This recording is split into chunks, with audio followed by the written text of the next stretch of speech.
Photo आणि video समोर आलेले आहेत। किती क्रूरपणे किती अमानुषपणे त्यांची हत्या झाली त्याचे फोटो आणि व्हिडिओ समोर आलेले आहेत।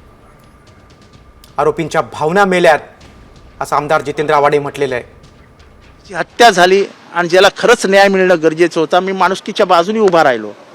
जात पात धर्म पंथ प्रांत बाजूला गेले, पण मी माणुसकीच्या लढाईत माणसाच्या बाजूने उभा राहिलो। जिथे अत्याचार होतो तिथे तुम्ही उभे राहा, अत्याचाराच्या विरोधात बोला। हे डॉक्टर बाबासाहेब आंबेडकरांनी शिकवलेली शिकवण आजही आमच्या अंगा रक्तात आहे आणि ते आम्ही करतो। या सर्व प्रकरणामध्ये पोलिसांची भूमिका आत्ता चौकशी जी झाली ती योग्य आहे, पण ह्याच्या आधीची जी 2-3 वर्षापूर्वीची भूमिका आहे, पोलीस हे कंप्लीट वाल्मिकच्या हाताखालचे गुलाम होते। SP वाल्मिक सांगेल तो, कलेक्टर वाल्मिक सांगेल तो, तहसीलदार वाल्मिक सांगेल तो। कारण का तुम्हाला राखेच्या गाड्या काढायच्या होत्या, तुम्हाला रेतीच्या गाड्या काढायच्या होत्या, तुम्हाला पोलीस केसेस दाबायच्या होत्या, कुठं फोन रेकॉर्ड येतात। अण्णा माझ्यावर ही केस झाली, अरे काय काळजी करू नको, समजवतं त्याला। अरे आम्ही नाही बोलत आमदार असून इतक्या ताकदीने।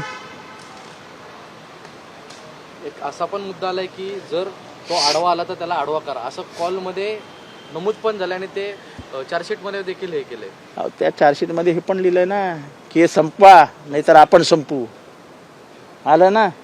हे काय, याचा अर्थ काय समजायचा? आणि हार्वेस्टरचे पैसे कुठे जमा झाले हो? कोणाच्या ऑफिसमध्ये जमा झाले हार्वेस्टरचे पैसे? सगळे हप्ते कोणाच्या ऑफिसमध्ये जमा झाले? कोणी कोणी मीटिंग घेतल्या?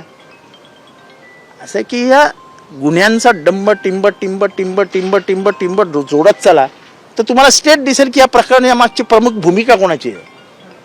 ह्याच्यात काय मोठं रॉकेट सायन्स किती शोधायचं आहे? हार्वेस्टरचे पैसे कोणाच्या इशाऱ्यावरती जमा झाले?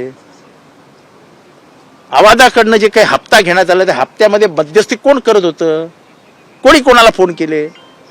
टिंब जोडा, उत्तर मिळतं। पण टिंब जोडायचेच नाही म्हटल्यावर कोण उत्तर देणार? पण हे टिंब जोडले तर नक्कीच उत्तर मिळेल, पण मग सरकार त्या प्रकरणामध्ये टिंब जोडण्याचा प्रयत्न का करत नाही? हा सरकारचा प्रश्न आहे, हा माझा प्रश्न नाही। मी पहिल्या दिवशी दोघांची नावं घेतली, जेव्हा दोघांचीही नावं घ्यायला सभागृहात कोणी तयार नव्हतं तेव्हा आका, मग त्याचा आका, मी म्हटलं आका बिका काय नाही, नाव हे। त्यामुळे मी पहिल्या दिवशी माझ्या भूमिकेवर ठाम आहे, आजही माझ्या भूमिकेवर ठाम आहे।